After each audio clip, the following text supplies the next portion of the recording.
ഹൃദയത്തോട് ചേർത്ത് വയ്ക്കാം. Bombay gold and diamonds. ഇനി തെരഞ്ഞെടുപ്പ് ഓർമ്മകളിലേക്ക്.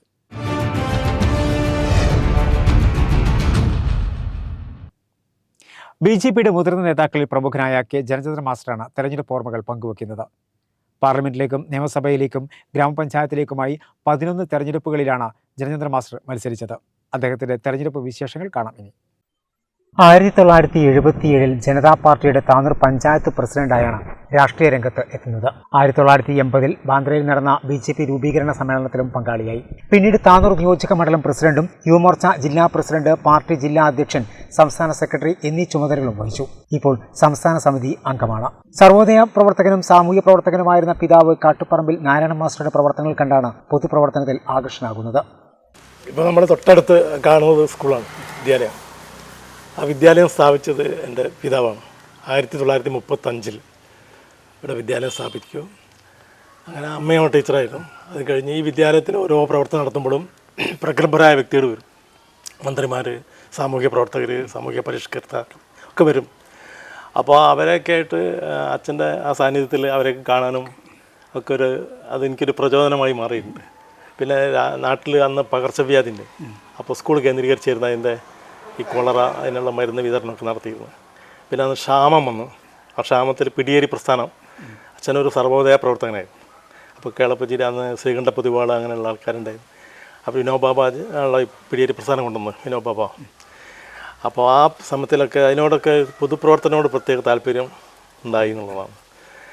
അങ്ങനെ വന്ന് 1977 എമർജൻസി വന്നുണ്ട്. എമർജൻസിക്ക് ശേഷം ജനതാ പാർട്ടി രൂപീകരിച്ചപ്പോൾ ഞാൻ രാഷ്ട്രീയത്തിൽ ആദ്യമായി ചുമതലയെടുക്കുന്നത് ജനതാ പാർട്ടിയുടെ താനൂർ പഞ്ചായത്ത് പ്രസിഡൻ്റായിട്ടുണ്ട്. അങ്ങനെ പിന്നെ അതിൻ്റെ യുവ വിഭാഗത്തിൻ്റെ പ്രവർത്തനത്തിലായി. പിന്നെ പൊതുപ്രവർത്തനമൊക്കെ ഇടപെടും. അച്ഛനും ആ സമയത്ത് അങ്ങനെ തന്നെയായിരുന്നു. അച്ഛൻ ഈ ഇവിടെയുള്ള വൈദ്യുതീകരണത്തിനും റോഡ് ഉണ്ടാക്കാനും ഒക്കെ തന്നെ അപ്പോൾ അതൊക്കെ എനിക്കൊരു ആവേശം നൽകിയിട്ടുണ്ട്. 1982 താനൂർ അസംബ്ലി മണ്ഡലത്തിൽ നിന്നുമാണ് ആദ്യമായി മത്സരിക്കുന്നത്. തുടർന്ന് ഗ്രാമപഞ്ചായത്തിലേക്കും ലോക്സഭയിലേക്കും അടക്കം 11 തെരഞ്ഞെടുപ്പുകളിലാണ് മത്സരിച്ചത്.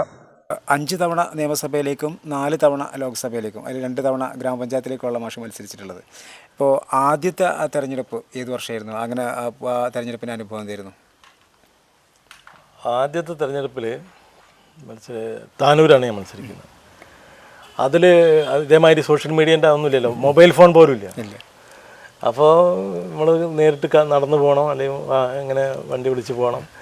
പിന്നെ പൈസ ഇല്ല. ഇപ്പം എനിക്കറിയാം, ഞാൻ തിരൂർ സ്ഥാനാർത്ഥിയായിട്ട് മത്സരിച്ച സമയത്ത് ചുമരെഴുതാൻ ഞാനും നമ്മളെ പഴയൊരു പ്രവർത്തകരുണ്ട്, വയ്യാട്ട് ഭരതൻ, തിരൂരിലുള്ള. ഞങ്ങൾ പോയി രാത്രി ചുമരെഴുതും. ഞാനൊരു തലക്കെട്ടൊക്കെ കെട്ടിയിട്ട്, അന്ന് പെയിൻറ്റും ഒന്നുമില്ലല്ലോ, പൈസ ഇല്ല വാങ്ങാൻ. അപ്പോൾ ചുണ്ണാമ്പ് മേടിക്കും, അടിക്കും, നീലം കൊണ്ട് എഴുതും. അങ്ങനെ ഞാനും ഭരതനും കൂടിയാണ് ചുമരെഴുത്ത് നടത്തിയിരുന്നത്. ഇപ്പോൾ കോൺട്രാക്ട് കൊടുക്കില്ല എല്ലാറ്റിനും. അപ്പോൾ പ്രചരണത്തിൻ്റെ അതിൻ്റെ ലെവല് മാറിപ്പോയി. അത് വലിയൊരു മാറ്റം തന്നെയാണ്. അന്ന് പിന്നെന്താ വെച്ചാൽ ഇതിങ്ങനെയാണ്ട് നേരിട്ട് നമ്മൾ സമ്പർക്കം ചെയ്യാൻ സാധിച്ചിരുന്നു. വീടുകളിൽ പോയിട്ട് വീടാന്തരം കയറിയിട്ട് ജനങ്ങളെ കാണാനും അതുപോലെ. 36 വർഷത്തെ അധ്യാപക ജീവിതത്തിൽ നിന്നും 2007 പരിയാപുരം സെൻട്രൽ യു പി സ്കൂളിൽ നിന്ന് വിരമിക്കുന്നത്. സഹധർമ്മിണി KK ഗിരിജയും അധ്യാപികയാണ്. 1 തവണ ബ്ലോക്ക് പഞ്ചായത്ത് അംഗമായും 2 തവണ ഗ്രാമപഞ്ചായത്ത് അംഗമായും പ്രവർത്തിച്ചിട്ടുണ്ട്.